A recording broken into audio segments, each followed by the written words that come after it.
Philosophy of Hinduism by Babasaheb Ambedkar. Introduction. Philosophy of Hinduism. 1. Part 9. The third point of difference between ancient and modern society has reference to the conception of the fatherhood of God. In the antique society, God was the father of his people, but the basis of this conception of fatherhood was deemed to be physical. In heathen religions, the fatherhood of the gods is physical fatherhood. Among the Greeks, for example, the idea that the gods fashioned men out of clay as potters fashioned images is relatively modern.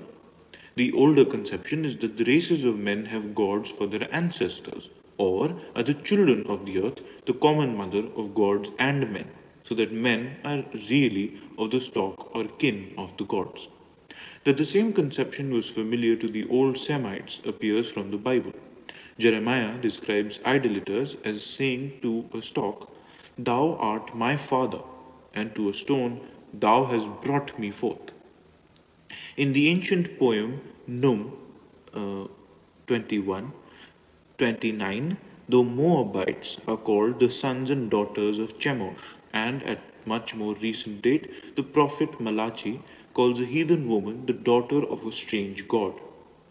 These phrases are doubtless accommodations to the language which the heathen neighbors of Israel used about themselves.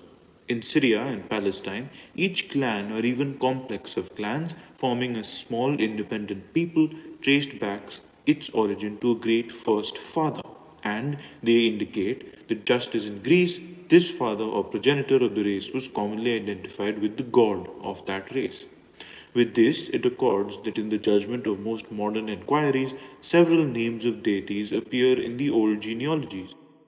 Edom, for example, the progenitor of the Edomites, was identified by the Hebrews with Esau, the brother of Jacob, but to the heathen he was a god, as appears from the Theophorus' proper name Obed-Edom, worshipper of Edom. The extant fragments of Phoenician and Babylonian cosmologies date from a time when tribal religion and the connection of individual gods with particular kindreds was forgotten or had fallen into the background. But in a generalized form, the notion that men are the offspring of the gods still held its ground.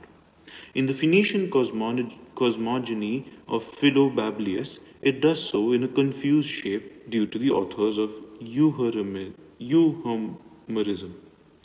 That is, to his theory, the deities are nothing more than deified men who had been great benefactors to their species.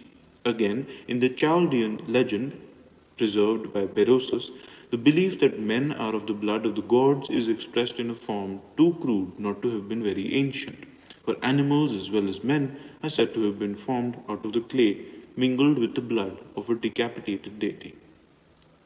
This conception of blood kinship of gods and men had one important consequence. To the antique world, God was a human and, as such, was not capable of absolute virtue and absolute goodness. God shared the physical nature of man and was afflicted with the passions, infirmities, and vices to which man was subject. The God of the antique world had all the wants and appetites of man, and he often indulged in the vices in which many revelled. Worshippers had to implore God not to lead them into temptations. In modern society, the idea of divine fatherhood has become entirely disassociated from the physical basis of natural fatherhood. In its place, man is conceived to be created in the image of God. He is not deemed to be begotten by God. This change in the conception of the fatherhood of God, looked at from its moral aspect, has made a tremendous difference in the nature of God as a governor of the universe. God, with his physical basis, was not capable of absolute good and absolute virtue. With God wanting in righteousness, the universe could not insist on righteousness as an immutable principle.